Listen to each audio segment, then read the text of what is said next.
Welcome to what might be my last to buy classroom tour. As you can hear, I've lost my voice. It is the last week of a 13-week term. And not only have I lost my voice, I've also lost my doorstop and potentially my mind. But this classroom tour is going to take you through some of the different things inside my classroom. I'm just filming this on my own at the moment with my camera. So straight away down here, you can see that things are starting to fray a little bit. This is, I call him Legolas because he's got no legs. He's definitely seen better days. He is holding up the world, and during one of the days, which is a special day, International Day, children made these brilliant hands with lots of different details about the country that they are from. My TA did a fantastic job then of making this globe display, and this is my welcome area, the sign right there. So let's jump into the classroom to have a little look around. So big welcome to my classroom. Let's have a little look at all the different bits and pieces inside. So you'll notice some of the different things that I've had in classrooms in the past.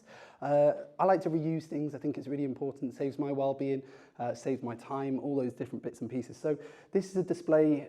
This is a whiteboard that I've got in my class. It replicates an A4 piece of paper, so I'm able to model things to the class, show them exactly how I want things to look, or just making quick notes and bringing this to different tables that need support. Ideally, this would have wheels. It doesn't, but hey-ho, we go with it. So then from there, normal whiteboard, what else can I say about that? It's something I use frequently for notes, whether it's just quick jottings and bits and pieces like that. On the top, you will see different flags. We've got all sorts of different countries of nationality in my class at the moment. We've got British, Maltese, some flags I don't even recognize, Australian, Iran, South African, Malaysian, Brazil, all sorts of different countries. And as you can see, I've got the different months at the top, January right through to December, obviously, but you will also see that I've got the Arabic translation to that. It's one of the stipulations in our school that we have that dual language to support any Arabic speakers. Obviously, the same with the days of the week. Coming across, visual timetable. I've not been as good with this visual timetable throughout this year. The different things that we've got, they're in here. And then in this part, I've also got a bunch of these different pens. I'm obsessed with these Pentel Maxi Flow pens. I'm absolutely, I've got an obsession over these. I've run out of these quite frequently this year, but I've always just replaced them myself. It does mean that I have to buy them, which is a bit of a pain. But hey ho. So visual timetable, I think, is really important. And then on the top of my interactive whiteboard, you'll see all my different teddies. You will definitely notice these two from my profile picture. This has been around since I've started teaching, and there's stories I'll share with the class about each one of these. So when it comes to my interactive whiteboard, things have changed this year, and I'm not sure how I feel about it. It is no longer touchscreen. I have a mirrored iPad. This is great for so many reasons because I can wander around the class. I'm not isolated here, and I'm not just modeling on the whiteboard. I can walk around. So if I wanted to model to you now, there's different ways that I could do this. I could be over here.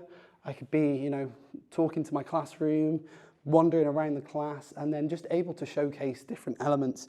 And I can just jot as needed using your shape. What is a regular quadrilateral? So all sides, if I have the pen, sides are the same, etc., etc. And you can see that I'm able to write on that. Downsides, I find, is a little bit challenging sometimes for the children to come and write on it. I have to then give my iPad over to them. But then on the plus side, I think if all the children have got iPads, I think that's the way school's going to run next year, then they can just quickly mirror onto my screen as well, which would be pretty awesome, I think. So pros and cons, I can also go onto my camera, and then you can see what's on the screen there. That's a bit weird, isn't it, probably, to do it that way. But hey-ho. This is my very cluttered desk. I celebrated an early birthday with my class, which was extremely exciting. This is a beautiful, beautiful area. As you'll see in a second, I have such an amazing view out of this window. So I'm able to just sit here, look out at the view, enjoy the view, and that's really enjoyable too. We've got 3 drawers full of different bits and pieces. Inside here, you'll see that I've got different notebooks. These are Positive Teach Company notebooks. If you want to go and check those out, go and check out the link in my description. It's an affiliate link, but you'll get 15% discount, which is always exciting. Here, you'll also see that I've got different manipulatives, things that the children might need at break time. I've got all sorts of different things like smelly stickers. I've been clearing this out, so I've got less of those. This is just my little area. I think it's really important for teachers because they spend so long in the classroom to have a little area. That's really good for my well-being. Even if my desk is extremely cluttered, it is what it is. It is what it is. And you can see that I've got my little teacher appreciation wall, just a small space, because it's nice to look at those little spaces when you've got those tough days, which you certainly have in teaching quite frequently. An idea that I've stolen from someone else is having a little art easel for a book. It's a nice way to celebrate literature and kind of let children know that, you know, this is what we're reading, don't forget it, because I know that I certainly do forget sometimes. In addition to that, I have these two. In addition to that, I've got these two. If you are interested in teaching in Dubai, make sure you go and check out these two guides, which are available on my website, teachtraveltriumph.com. This one has helped thousands of teachers with the process of getting jobs in Dubai. And then if you have got a job and you're getting excited about the process of moving here, go and check out this one. This is a guide that I still use to this day, as you can see from the different tabs. It helps with moving, it helps with understanding different rents, cars, what to do before you move out here, all sorts of different bits and pieces like that. If you sign up to my mailing list, you'll get a discount, and yeah, definitely worthwhile. Lots of other teachers will attest to these. So let's move on to the one display I get lots of frequent questions about. This is my English display, and if I'm honest with you, I actually stole someone left, and I found this kind of lettering and display stuff, and I thought that is absolutely perfect. So you see it starts with the genre, then the purpose, so historical narrative. We've got what a good one looks like. We always start with the cold writes, so having a go at it before learning anything so that we can see the progress and the journey that they've gone through. Then we show them what a good one looks like, helping them understand the features from the waggle. From there, then we delve into some of the different skills that the children will need throughout their time of doing the writing. So here you can see different character descriptions, setting descriptions, bits and pieces like that. Then, depending on how much we've done with skills, dialogue, bits and pieces like that, we will then plan out. This process can take maybe 2-3 weeks sometimes. And then eventually we go to writing, editing, and publishing. Here, I always get questions about this. This is my wonderful words area. These are little whiteboard display paper things. You can get a big roll for about 30 pounds, but I've had this big roll for about 3-4 years, and I've only just recently run out of this stuff. This stuff has lasted me the whole year as well, so one is perfect for a whole year. And you can just wipe them off and write on it, and it's great for me to add vocabulary or what I want to see from the children. Okay, next, let me show you my favourite thing about this classroom for sure, and it is the tremendous view. I usually just keep this blind down. In the morning, the light comes through. But as you can see, the greenery, oh, I love it. I love it because obviously I live in a desert, Dubai, so it's not perfect, but having this nice little green space just to look out to, whether the children are doing different football bits or just watching the traffic in the distance, it is just a really nice start to the morning. Sometimes we get little birds that come and land on here as well. It's definitely been my favourite classroom whilst being at this school. With a view to the side, I'm going to show you some other things you might have seen in former videos, but I wanted to just kind of show you again. So inside the children's tables, they will also have trays. Now this is an interesting example. It should have whiteboard, glue, pens, and then the children have got different bits and pieces like rulers and things like that. Children bring those in themselves, and we've somehow, this year, ended up with glue sticks left. They've been an extremely responsible class. Definitely can't fault their responsibility this year. So let's move on to some of the different displays that you can see in the distance. So to start off with the back wall, we've got our growth mindset display. And of course, something important for today, because today is a celebration day, hence why I'm wearing normal clothes. Popcorn, I'm sure they'll be excited about that. With this, children delved into what makes the brain colourful and really starting to help them understand, that growth mindset instead of fixed mindset. You'll see these two displays. I've actually made a previous video about this, about how I used artificial intelligence, a tool called Ideogram, to make those. I didn't do any graphic design or anything. It was just made instantly. I was able to print it off and it just adds to the classroom. You'll see a couple of other posters in the classroom that were made in that way too. Got books down here, nice little area for that. A random tray, that shouldn't be there. Then we move on to my third teaching assistant, which is this. I'm not going to say the name because it will come on. This is really good. I've made a former video about how you can use this inside the classroom. Children do it for spellings, definitions, just asking simple questions. We play beat Alexa, see if they can beat Alexa at different maths. And then with our science display, we've got what do you want to know, with the children aiming to answer these questions throughout the topic. We've been studying electricity, so a nice way to show progress, I thought, would be to do pink for what I think it will be. So a motor component, would be pink, and then what they actually find out is in green. And then, of course, we've not quite got round to electrical conductors, but that's just a really nice way to kind of showcase that progress and part of that learning journey. Next, we move on to a couple of displays that don't really change throughout the year. You'll see some of these heads. This is my MSCS display.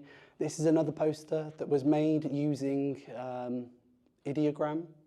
So I really like this one. This is probably one of my favourite ones that it's managed to create. MSCS stands for Moral, Social, Cultural Studies, and it's a topic that we do. Here are two displays that don't change a huge amount throughout the year. It allows me to focus on science, maths and English. This is MSCS, which is a subject that is just studied here in the UAE. It stands for Moral, Social, Cultural Studies, and it helps children understand more about the world around them. So what makes people good, what other cultures are like, what different social skills are involved, different economics, geography, history, all sorts of different elements. And you'll see more of the growth mindset stuff because that's something we focused on early on in the year. This MSCS display was also created using artificial intelligence. I wanted a Dubai feature with MSCS letter in, and it took a few iterations on Ideogram. Nowadays, oh my gosh, it's absolutely ridiculous how good this tool has got, and you'll definitely be able to do some stuff for your classroom in the future too. I always like to have a UAE display. I just think it's a really nice way to showcase where the children are and to help them understand a little bit more about the world. So here you'll be able to see these really nice foil artworks. This is like a falcon. Different pictures I've obviously covered up. Dubai, timeline of the UAE, and this was something children used. They used a tool called Rooms XYZ, which was extremely effective for helping children visualize different things. It's almost like a digital diorama, so definitely a tool I would recommend. I get a lot of questions about my maths area. This is lots of the whiteboard stuff that you can see kind of in the corner over here. More whiteboard stuff. I've been able to wipe that off throughout the year. I always like to have a little bit of maths language dotted around the classroom, and that way the children I'm able to make reference to it throughout lessons. This is based on Rosenshine's principles. I've used this for the last couple of years, and if I'm honest, I'm looking for something that's a little bit better to do now, because this is extremely challenging to maintain every single day. So this is last lesson, last week, last term. It's good for me to be able to model different things to the children, but I don't think children really use this enough. I'm using it every day, helps me learn what we're learning about, but I don't think the children do it enough. So if you've got any ideas, let me know in the comments. Down here is a very, pretty empty reading area. Different books have gone for recounting now. So we've got different topics that we've done throughout the year, so mummies, Egyptians, things like that. And then possibly my favourite area that I've worked on this year is my reading area, which you might just be able to see there. So this is my reading area. We've got different things that are hanging above, and although it's definitely seen better days now at the start of the year, when the children saw this, they were absolutely blown away. There was lots of hard work that went into this from both the children to create the different planets and teaching assistants to help with putting things up, and obviously bit of work from myself as well. Down here, there is also a little tent. I'm actually shocked with how much the children have used this. There is a limit, and there's only 3 children that are allowed in there, but sometimes I'll look and there's about 5. You'll see it duct taped. I paid about 35 dirhams for this tent, which is the equivalent of about £7. It was definitely the best thing that I have bought, possibly in my teaching career, to be fair. Some of the paper now is starting to fall away, so it definitely needs to have a little bit of TLC. But you'll also be able to see this letter in here. I think I used AI, I think it was Firefly, to create this letter, and I might be wrong, but these two posters were absolutely used using ideogram as well. So as you can see, I'm a little bit obsessed with that AI tool. That is definitely one of my favorite areas in the classroom, and I think my class would say the same too. Finally, this area here is meant to be for the children who have gone above and beyond each week. I like to be honest with you guys, I've not used this half as much as I hoped I would use it throughout the year. It's just one of those things that's been extremely challenging to maintain. It was meant to be for recognising different things, but I think based on the fact that we didn't have some of the posters, so like different certificates for certain things, it's just not been used as much. And this is my more disorganised now, but was not as disorganised at the start of the year area. So you've got things like calculators, the IKEA thingies, tell me what those are in the comments, different bits of support packs, whiteboards, scrap paper, pencils, all those different bits and pieces. And then, yeah. Finally, I'm actually quite happy with this little area this time. It's actually quite tidy. So you'll see here, got all my ties, bags, PE kit, bits and pieces like that, previous tests, and yeah, not bad at all. It's actually a little bit tidy for a change. That brings me to the end of what might be my final classroom tour, Wild. If you've made it this far, thank you for bearing with my voice. Definitely like my new voice. It's a bit of a weird comment. Talking about comments, make sure you do comment about what your favourite area is inside my classroom. And if you are interested in teaching in Dubai, definitely make sure you go and check out my guides in my website, teachtraveltriumph.com. They've helped out thousands of teachers so far, and I'm fairly sure if you are interested in the process of moving here, they will help you out too. Feel free to go and check that out. And if you haven't already, subscribe for more, and I'm going to be making all sorts of different education, edtech, travel content in the future too. So I'll see you in the next one. Until then, I'm out.